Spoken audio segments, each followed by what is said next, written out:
Deep in Botswana's Okavango Delta lies an island.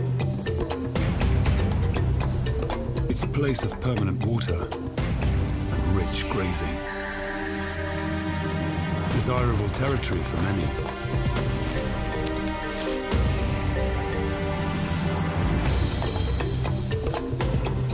In its shadows lurk Africa's most secretive big cats.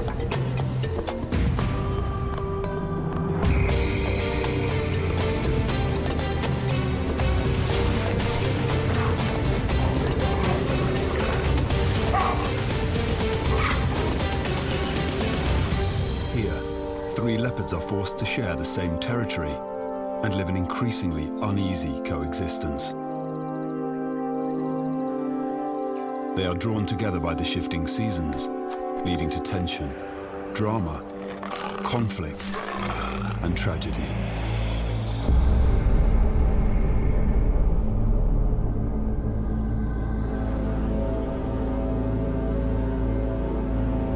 The undisputed ruler of this territory is the dominant male leopard, Buddha, a 5-year-old sturdy individual in the prime of his life.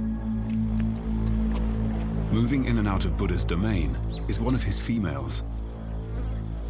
She specializes in climbing the tall ebony and Kigelia trees of Moremi. She is called Mosweo, the Pale One.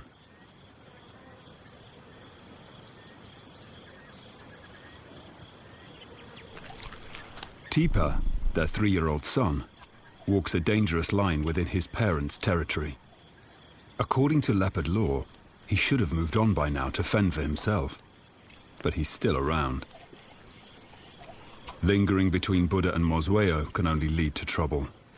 He seems blissfully unaware of his predicament. But it is Mosweo's life that has undergone a dramatic change recently. She has just given birth to 2 cubs, and Tipa poses a potential threat to them.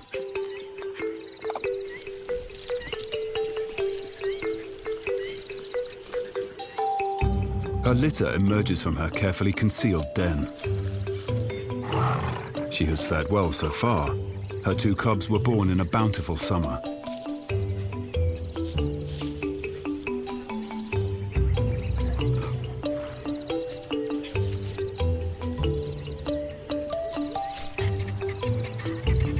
Leopards are solitary creatures, and as a mother, Mosweo relies on all her skills to raise her cubs.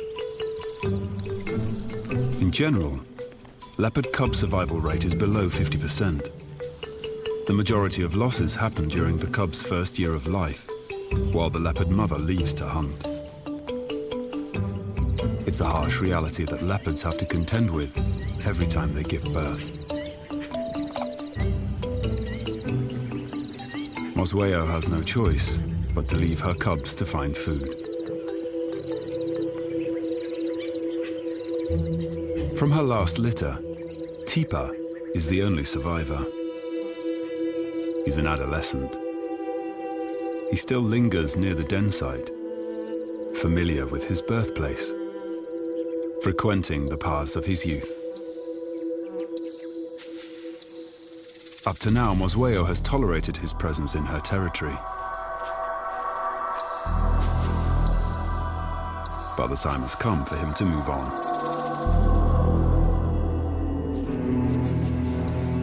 Mosweo is on the warpath. She walks with purpose, her tail held high.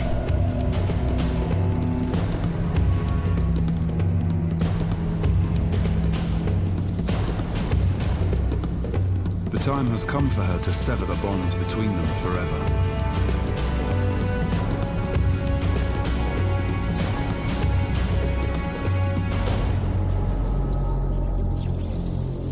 Mosweo marks her territory near his tree.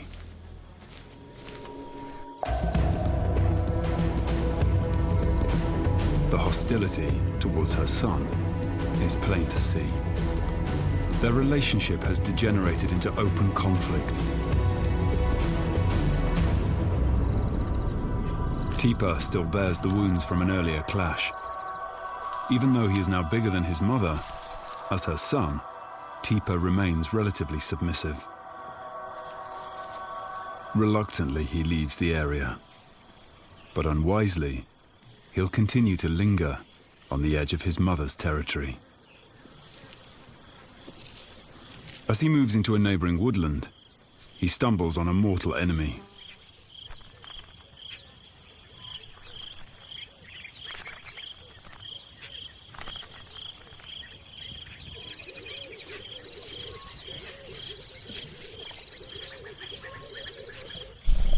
The lion's scent carries, and he's alerted. He needs to be careful.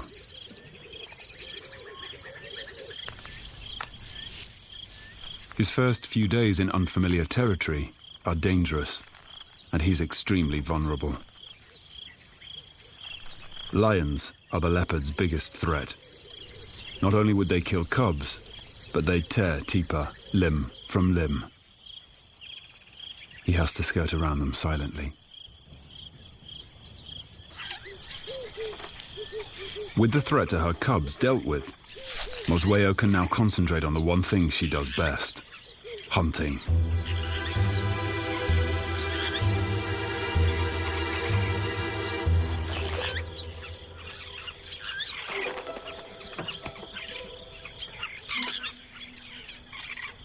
She's an excellent climber. She likes a good vantage point, 7 or 8 meters above the ground.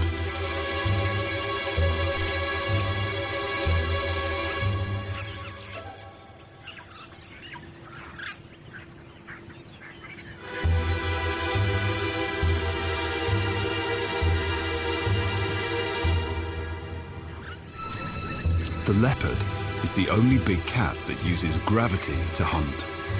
Mosweo is an expert at it.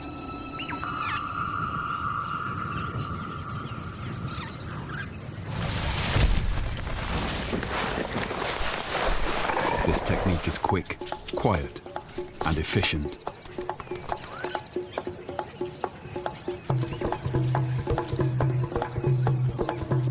But the impala alarm calls are a dead giveaway that a predator is operating in the forest.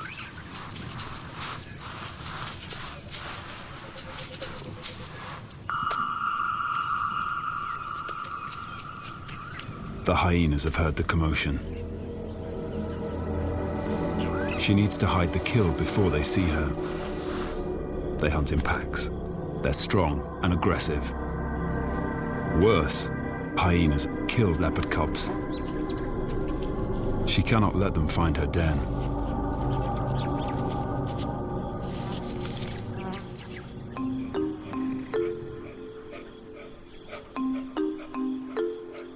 In a risky move, she fetches the cubs and leads them back to feed, using the secret pathways she knows so well. With such small cubs, she cannot move the carcass into the safety of a tree, since they cannot climb.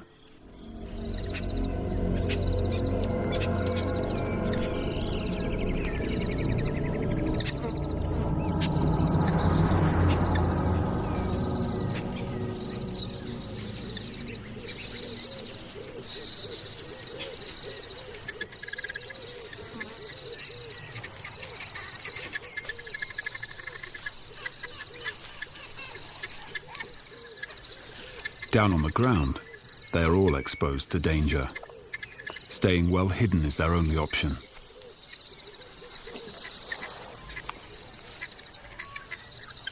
This is the realm of the leopard.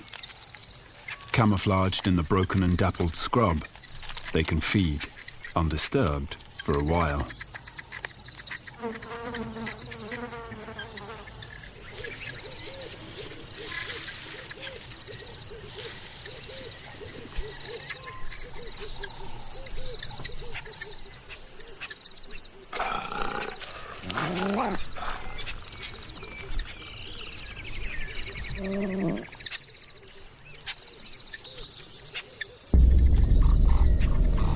But the hyenas can smell the kill.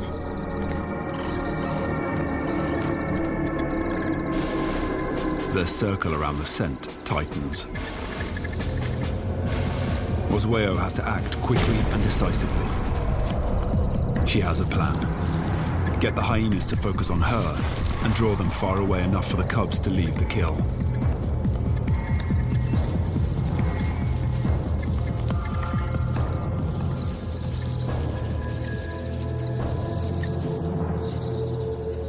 Leopards constantly walk a fine line between safety and danger. As solitary cats, they have struck a perfect balance. But for a mother, this balance can mean sacrifice. Let the hyenas have their prize.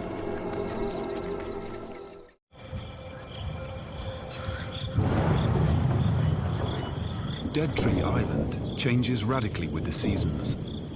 It's one of the few places with permanent drinking water. But in summer, its herbivores rely on the rains for good grazing.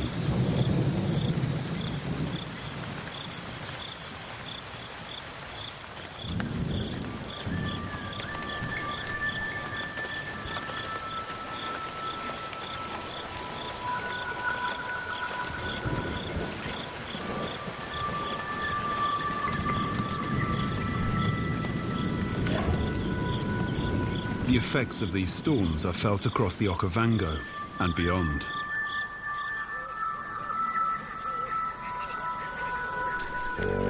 The result is a welcome flourish of green.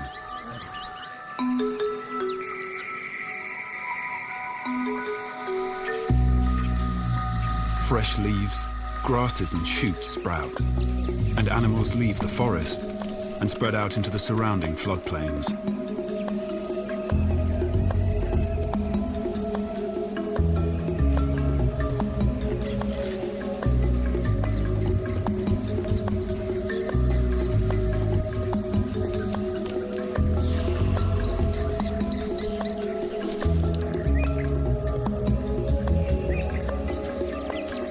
This abundance of water and food brings on the birthing season for impala, one of the leopard's favorite prey.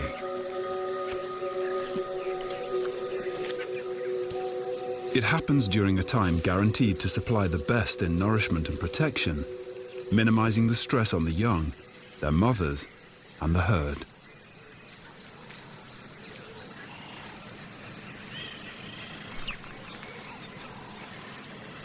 But the newborn impalas are highly vulnerable and face a variety of threats.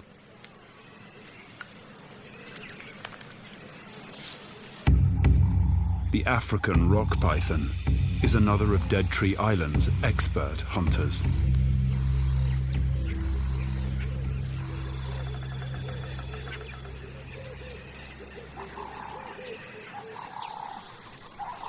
Muscular coils squeeze the life from its prey, asphyxiating it.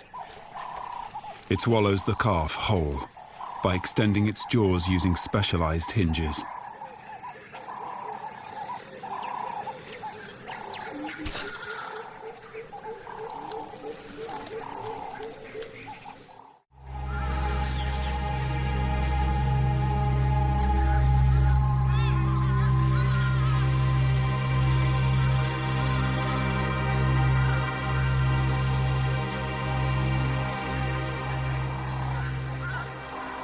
The wandering impala herds provide a reliable source of food.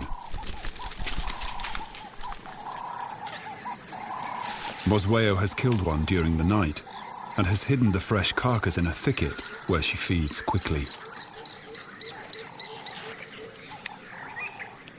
To make this kill, she's had to leave her young alone and vulnerable. Now, she needs to get back to the den.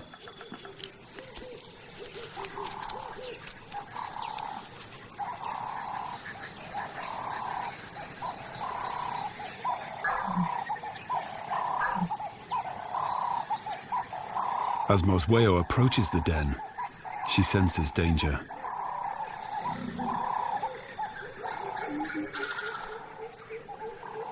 Hyenas have been busy nearby.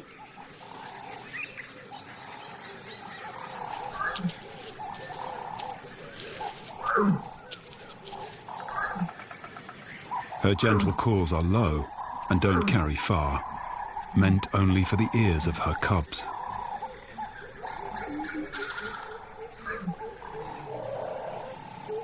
Only one responds.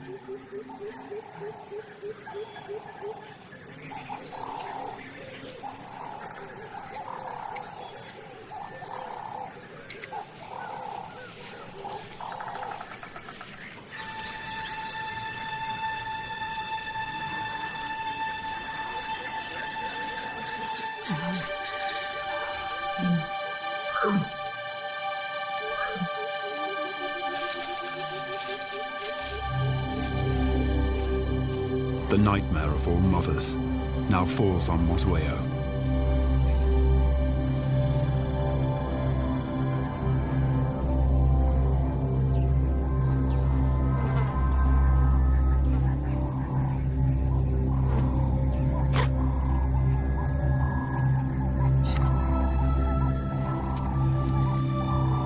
Her calls seem desperate and at the same time hopeful. Her own flesh and blood has been taken from her in just one night.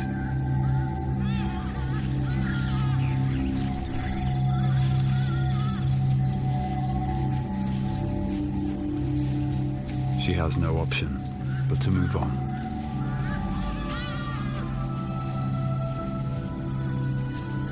In a leopard's life, there is no time to mourn the dead. The cub is growing, and it needs meat in its diet.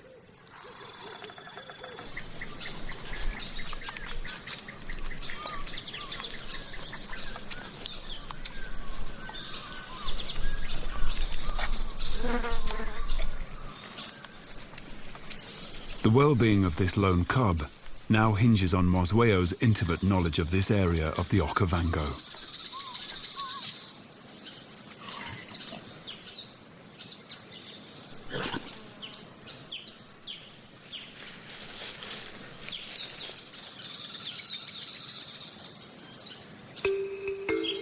The rains have stopped, and all around Dead Tree Island, the vegetation is beginning to brown. The animals sense this.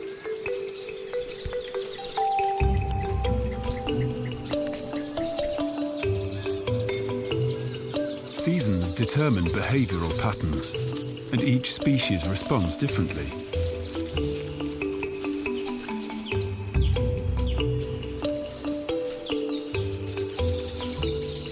Kudu males choose a suitable female, courting her with gallant displays.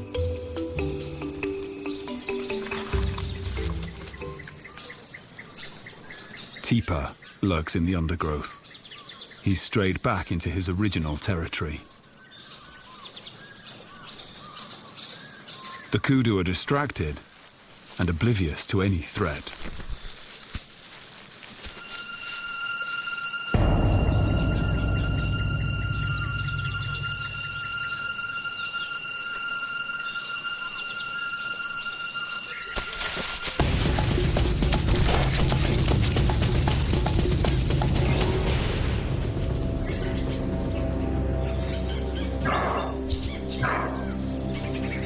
But Tipa's lack of experience is plain to see.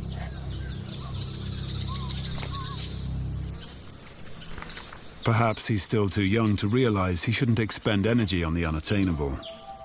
Prey the size of a kudu is out of his league.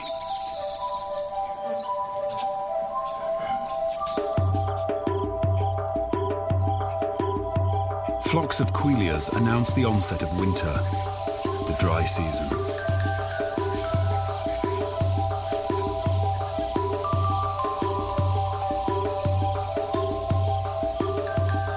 Many animals gravitate to the Dead Tree Island area for the permanent water.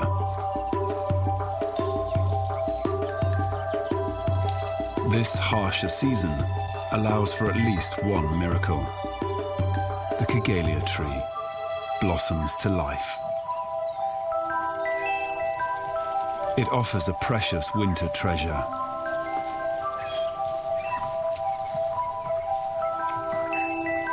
Flowers filled with nectar.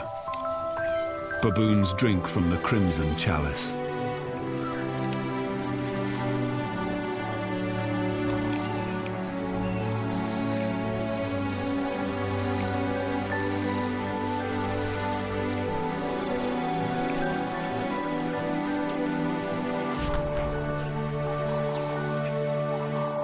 Teeper needs to be more flexible in his hunting strategy.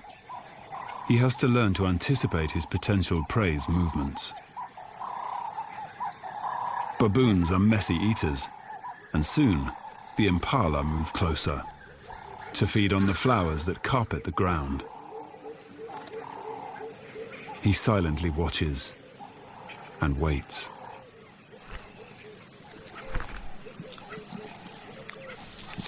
He needs the impala to come to him.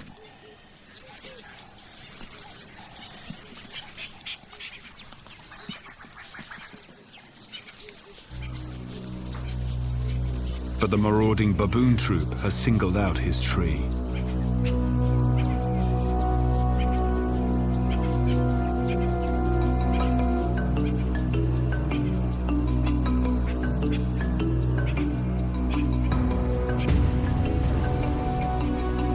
He's not as powerful as Buddha. They will not tolerate Teeper's presence. If they catch him, they'll try to kill him.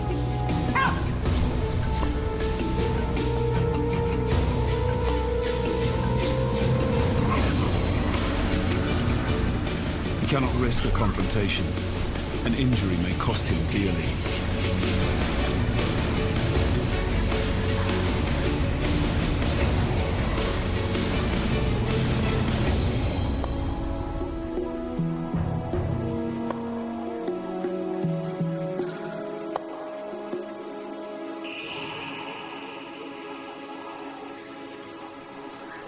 Mosweo watches from a safe distance, keeping track of the conflict.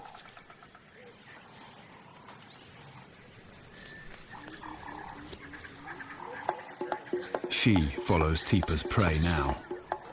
Quietly, she begins her own hunt.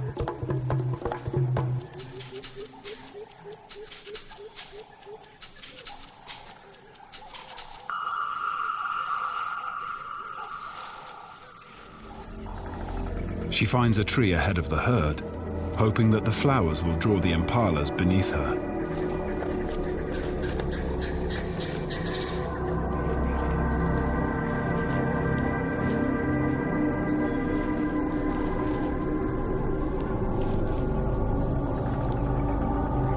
Mosweo shows great patience.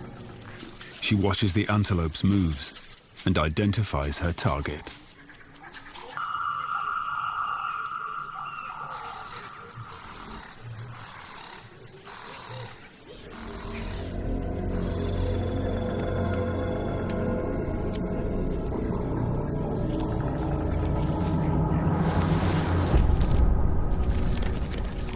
This time, her signature high dive is off the mark.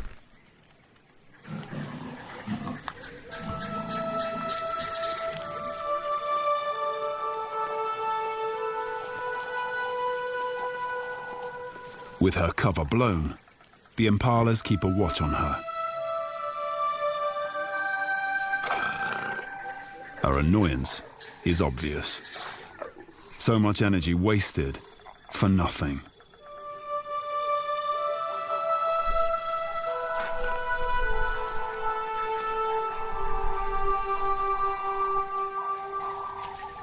But she has to keep moving. She's out in the open, and the baboons are still in the area. But things only get worse. The impala alarms have alerted the lions.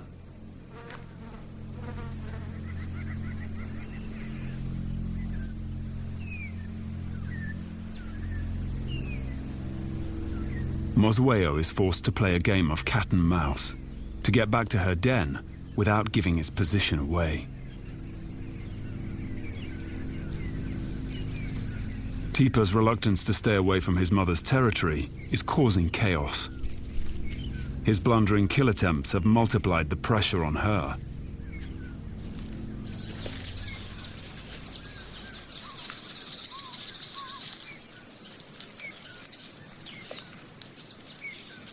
She is relieved to find her cub safe and well.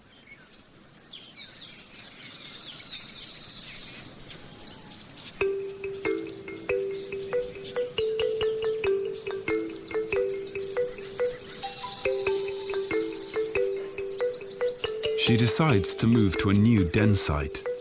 The lions were far too close for comfort.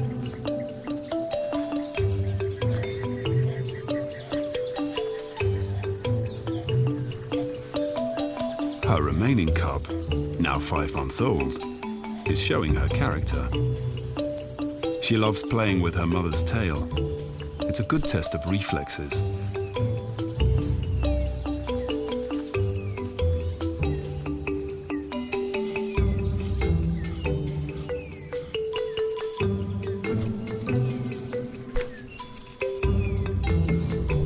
Hidden in the dry grass, Mosweo rests, regaining her strength before she starts hunting again.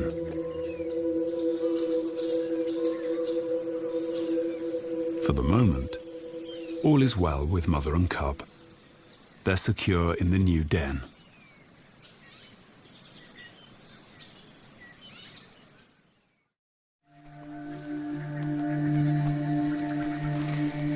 Winter forces the elephants in from the surrounding desert.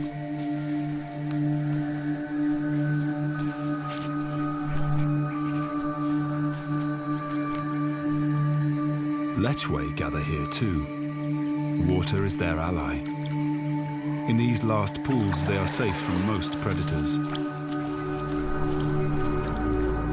They're larger than impalas, but a big cat like Buddha should be able to pull them down.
The Lechwe turn and watch their attacker.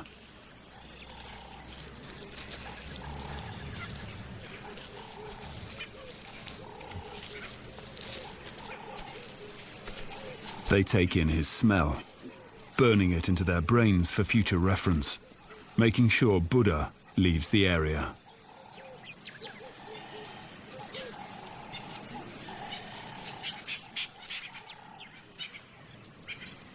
Within this changing season, Mosweo needs to move greater distances, passing the open floodplains to find the cover that she needs to hunt.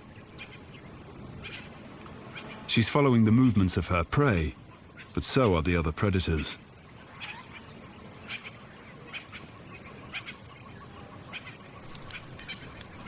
Relocation for a leopard is always risky, but she soon finds a tree in an area that she likes.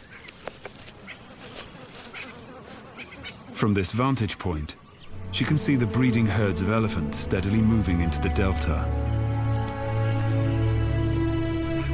It's October now, and the heat is intense.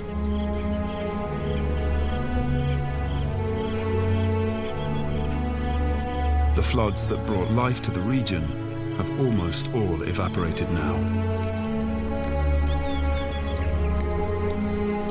Dead Tree Island draws the inhabitants of the Okavango closer to the last remaining water.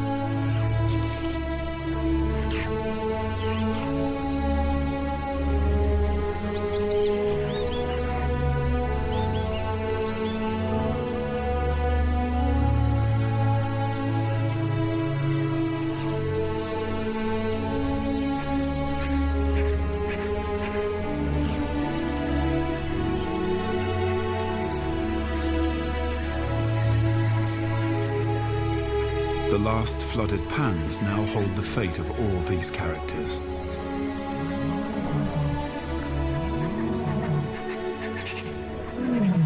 drawn together in one group, and the paths of the predators cross dangerously close.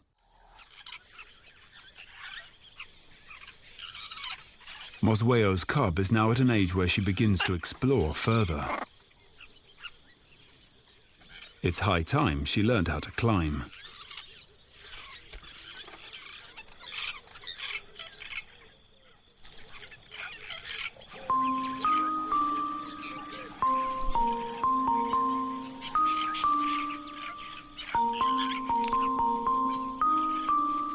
A little unsure of herself, she attempts to reach some babblers. She's small and still vulnerable, even more so now that she's curious and able to venture out of hiding, especially when her mother's not around.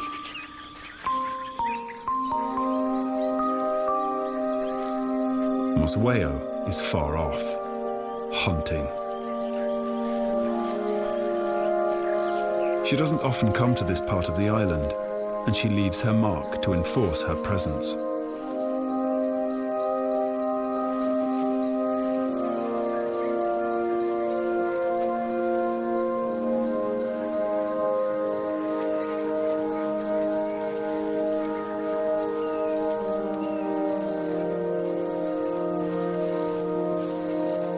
She moves onto an open plain, where two side-striped jackal are foraging. In this season of hardship, Mosweo takes advantage of any opportunity that presents itself.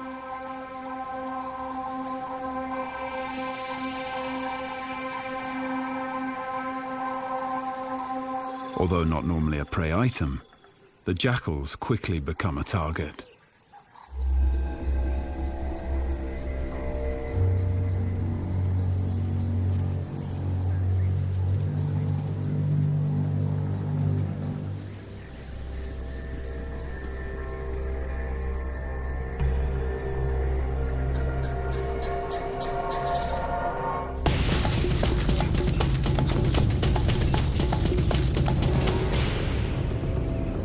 But the side-striped jackal is no fool and has an impressive turn of speed.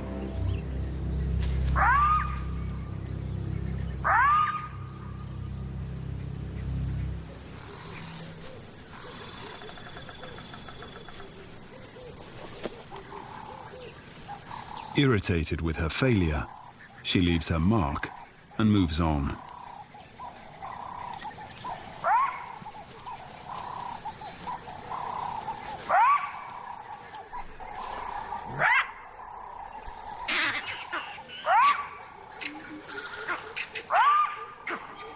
The jackal's barks are echoed by vervet monkeys, chattering in the distance. These alarm calls alert Mosweo. They are coming from the direction of the den.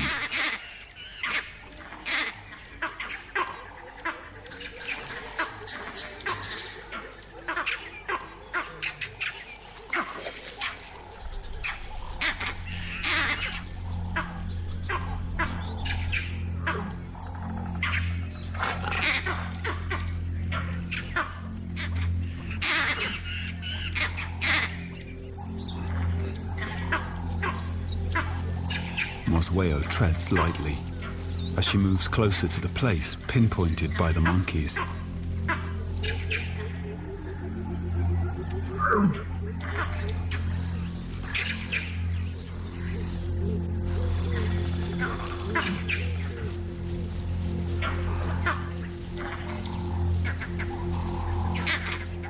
She starts searching. But what she finds is shocking.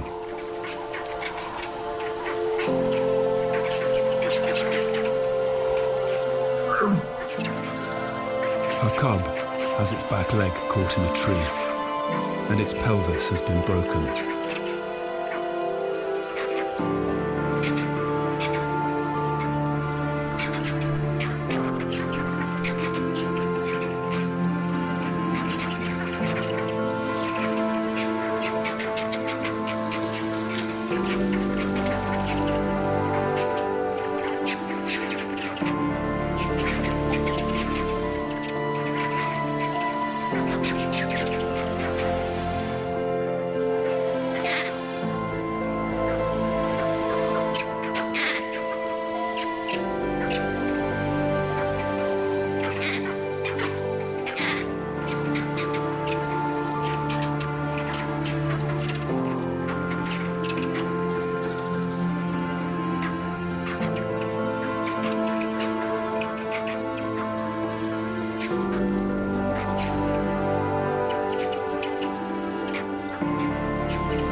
Nothing she tries can help her last remaining cub.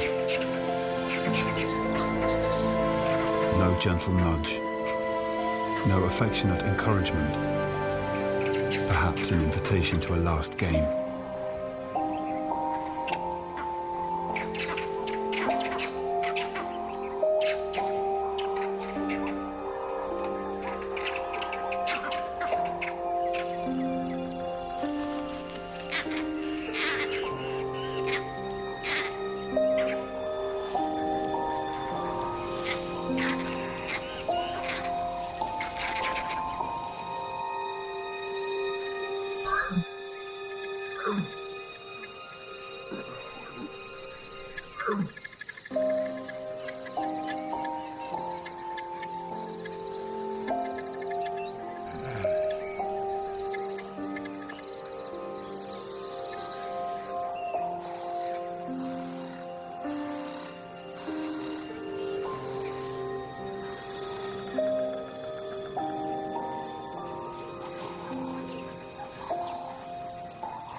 Her voice is almost pleading.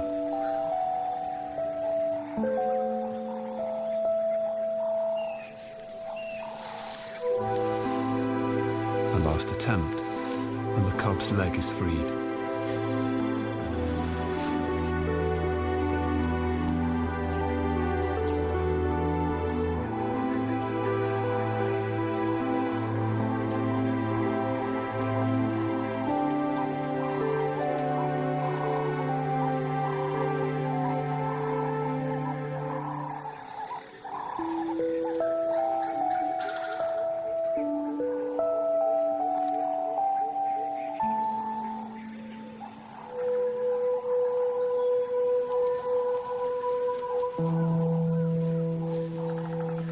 There is no more that Mosweo can do.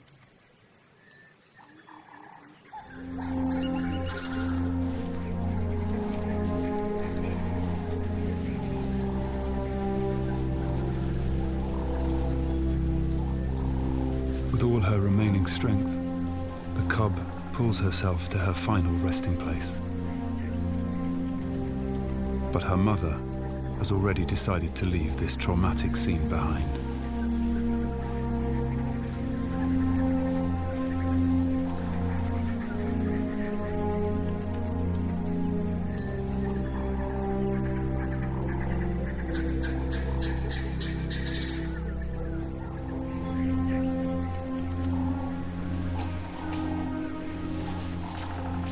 Mosweo seems to try to rub away her sense of loss. Is this the way a leopard mourns?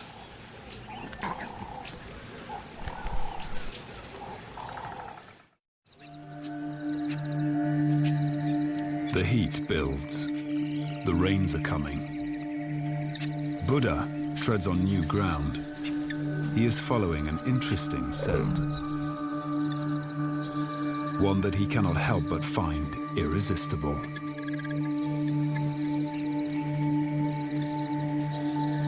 It comes from this leopard. A new female has entered his territory. She is larger and stronger than Mosweo, and she brings the promise of fresh genes to Dead Tree Island.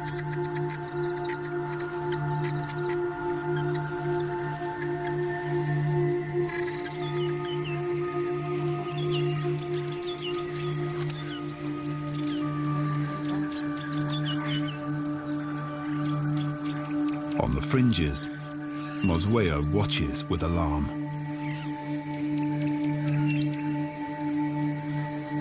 Buddha's senses trigger an uncontrollable need to cloak himself in the new female scent.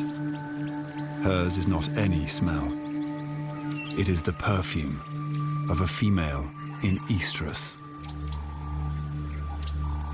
Mosweo follows his footsteps. His calls are low and clear, but she knows he's not calling her. What she smells is not appealing. The scent of another female, a rival.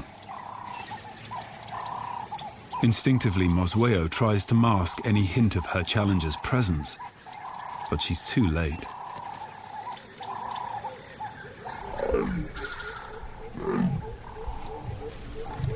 Buddha is already responding, laying a path of enticement.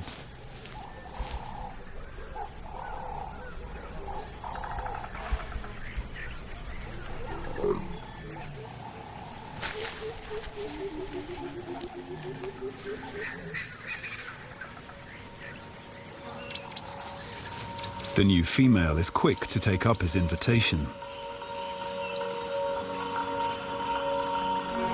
Mosweo retreats.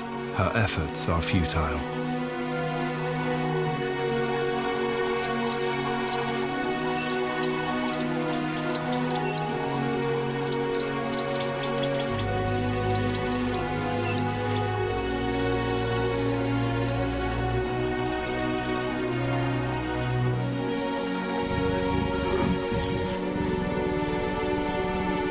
The rival has found her prize.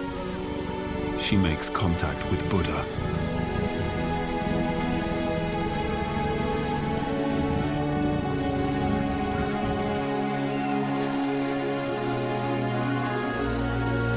Mosweo leaves the place where she gave birth, perhaps to seek out another territory and a new partner.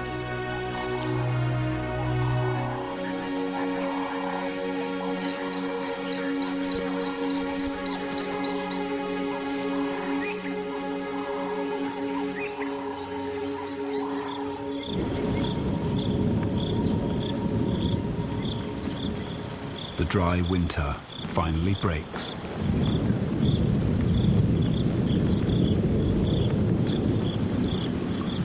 And the change in season coaxes Buddha to mate.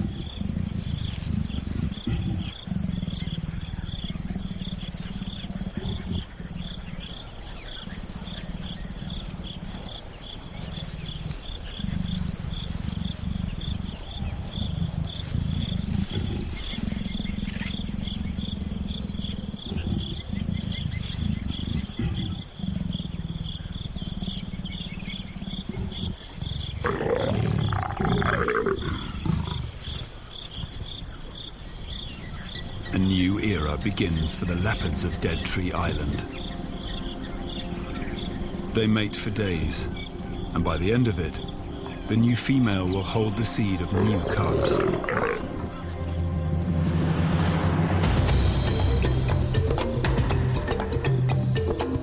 And so, tragedy gives way to hope, and the way of the wild shows its warmer side. Buddha is content that his job is done, and with the onset of another fruitful season, the legacy of Dead Tree Island's leopards is secure.